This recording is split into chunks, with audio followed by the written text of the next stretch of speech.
रोते रोते कब मेरी आँख लग गई थी पता ही नहीं चला था।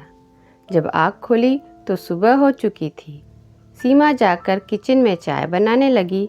थोड़ी देर बाद किचन में विनय आए और बोले, आज नाश्ते में मुझे पोहा खाने का मन है। इतना बोलते हुए वो चले गए, मानो रात की बात उन्हें याद ही ना हो। सीमा ने सोचा, क्या भगवान जब मर्दों को बना रहे थे तो उनके सीने में आर्टिफिशियल दिल लगाया था, जो उन्हें औरतों की भावनाओं की या उनके आंसुओं की कद्र नहीं होती है। और वो भी काम करती रही। खाने की मेज पर जब सभी लोग आए तो सीमा ने नाश्ता लगाया। उसकी बेटी 14 साल की सोनिया ने कहा, मम्मी आपकी आंखें सूजी हुई क्यों हैं? क्या आप रात में सोई नहीं या फिर से रोई हैं? सीमा के कुछ कहने से पहले ही उसकी सास ने कहा, कितने साल हो गए गृहस्थी को बसाए हुए, फिर भी तुम्हारी माँ में कुछ ना कुछ समझदारी की कमी रह ही गई है। सीमा चुपचाप वहाँ से किचन में चली गई, पति का लंच का डब्बा तैयार करने के लिए। कुछ देर बाद सोनिया अपनी माँ के पास जाकर बोली, सच बताओ मम्मी, क्या बात है? सीमा ने मुस्कुराकर कहा, कोई बात नहीं, रात में तुम्हारी नानी से बात हुई थी। उसकी तबीयत ठीक नहीं है, इसी वजह से मैं थोड़ा रोई थी, और कोई बात नहीं है। जाओ तुम अपनी पढ़ाई करो। सीमा काम खत्म करके रोजाना करीब आधे घंटे के लिए नीचे पार्क में अपनी सभी सहेलियों के साथ थोड़ी देर अपना जी हल्का करती थी। सीमा की एक सहेली नूतन ने उसका चेहरा देखते ही भाप लिया और कहा, कुछ बात हुई क्या, मुझे बताओ। सीमा ने कहा, कुछ भी तो नहीं। नूतन ने बड़े प्यार से उसके हाथ को अपने हाथ में रखा और कहा, मुझसे मत छुपाओ और बताओ क्या हुआ। सीमा सबकी नज़रों से अपने आंसू को छुपाते हुए बोली, क्या औरत अपने पतियों की इच्छाओं को पूरा करने के लिए बस बनी है? अगर उसकी इच्छा पूरी ना हो तो क्या वो मना नहीं कर सकती? शारीरिक इच्छा ना पूरी करने के लिए क्या पति कभी भी औरत को धुतकार सकता है? नूतन ने कहा, हर औरत के साथ ये कभी न कभी कुछ समय के लिए होता ही है।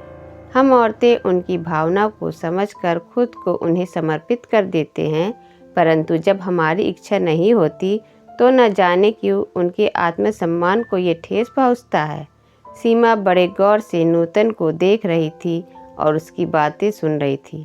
नूतन ने कहा, मेरे साथ भी कई बार ऐसा हुआ था। जब मैंने मना किया तो बहुत रात तक हम दोनों में बहस चली, पर उसका नतीजा क्या निकला? कुछ भी नहीं। हम औरतें दुखी होती है, रोती हैं, पर आदमी वो अपनी बात कहकर आराम से मुंह घुमाकर सो जाते हैं और हम औरतें रोकर अपना जी हल्का करती हैं। सीमा ने कहा, क्या अभी भी तुम्हारे साथ ऐसा होता है? उसने कहा, जब मेरी इच्छा नहीं होती तो मैं मना कर देती हूँ। सीमा ने कहा, फिर क्या तुम्हारे पति के साथ तुम्हारी लड़ाई भी होती है? नूतन ने कहा, मैं आंसू वहाँ नहीं बहाती जहाँ उसकी कद्र ना हो। पहले तो मुंह घुमाकर सोते थे, अब मैं अपनी बात को रखकर दूसरे कमरे में जाकर सो जाती हूँ।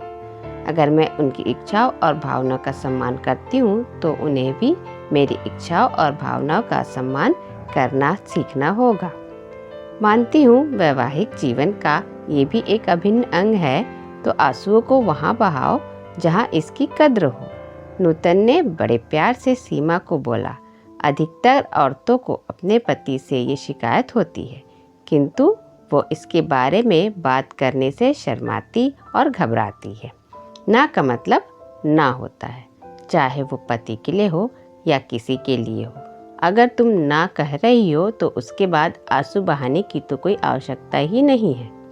सीमा ने कहा, तुमसे बात करके मेरा मन बहुत हल्का हुआ और मैं ये भी समझ गई कि मुझे अब कैसे ना कहना। अब मैं अपने आंसुओं को वहाँ नहीं बहाऊंगी जहाँ इसकी कद्र ना हो। सीमा जब घर आई तो आत्मविश्वास के साथ भरा हुआ उसका चेहरा था। बेटी ने कहा, मम्मी ठीक हो? सीमा मुस्कुराकर बोली, हाँ बेटी, मैं बिल्कुल ठीक हूँ। कुछ बातें जो हम औरतें एक दूसरे से बोलना नहीं चाहती है, उसे अपने नज़दीकी दोस्त या मित्र से ज़रूर साझा करना चाहिए। हो सकता है उसका कोई सरल उपाय उनके द्वारा मिल जाए, तो मुझे भी उपाय मिल गया है। कुछ रोज बाद एक रात को जब सीमा के पति ने अपनी इच्छा जताई, परंतु सीमा की मानसिक स्थिति उसके लिए तैयार नहीं थी, तो उसने मना कर दिया। उसके पति ने जब उसके साथ बहस करना शुरू किया तो वो बड़े आत्मविश्वास के साथ बोली, मेरी ना का मतलब ना होता है, आप ये कब समझेंगे। इतना कहकर वो दूसरे कमरे में चली गई। सीमा की सास ने जब उसे दूसरे कमरे में देखा तो उसने पूछा, बहू तुम इस कमरे में क्यों सो रही हो। वो बोली, माँ जी आपने ही कहा था कि इतने साल हो गए मेरी शादी को, मैं अभी तक समझदार नहीं बन पाई हूँ, तो अब मैं समझ भी गई हूँ और समझदार भी हो गई हूँ। अब अपने आंसुओं को वहाँ नहीं बहाती जहाँ इसकी कद्र ना हो। इतने सालों में पहली बार सीमा के पति के अहम को ठेस पहुँची थी, तो वो 2-3 दिनों तक सीमा से बात नहीं कर रहे थे, परंतु सीमा अपने सभी काम को नियमानुसार कर रही थी और अपने चेहरे पर एक शिकन तक नहीं आने दे रही थी। कुछ रोज बाद उसके पति को इस बात का एहसास हुआ कि औरतों के भावनाओं का भी सम्मान करना होगा और उन्होंने सीमा से माफ़ी मांगी। सीमा ने भी बात को आगे न बढ़ाते हुए बड़े प्यार से कहा, मैं आपके स्वाभिमान को ठेस नहीं पहुंचाना चाहती थी और ना ही ये चाहती थी कि आप मुझसे माफ़ी मांगे। बस मैं इतना चाहती थी कि आप मेरी इच्छाओं का सम्मान करें। कई बार हम औरतों की इच्छा नहीं होती शारीरिक संबंध बनाने की, फिर भी आपके प्यार और आपके भावनाओं को देखकर हम खुद को आपको समर्पित कर देते हैं, तो आपको भी मेरी इच्छाओं का सम्मान करना सीखना होगा। सीमा के पति ने कहा, सही कहा तुमने, तुम मेरे लिए क्या कुछ नहीं करती हो, मेरी सभी इच्छाओं का सम्मान करती हो। मैं अपनी सभी गलतियों के लिए तुमसे माफ़ी मांगता हूँ। सीमा ने आगे बढ़कर बड़े प्यार से अपने पति को गले लगा लिया। सखियों, अपनी इच्छाओं को मन में दबाए नहीं, अपने सामने वाले के सामने अपनी इच्छाओं और अपने मन की बातों को भी रखें, तभी तो वो समझ पाएंगे कि आपके मन में क्या चल रहा है। अपने आंसू को व्यर्थ न गवाए, जहाँ उसकी कर्द ना हो वहाँ उसे ना बहाओ। आपको ये कहानी कैसी लगी हमें कमेंट बॉक्स में ज़रूर बताइए और चैनल पर पहली बार आए हैं तो चैनल को सब्सक्राइब कीजिए। Thanks for watching.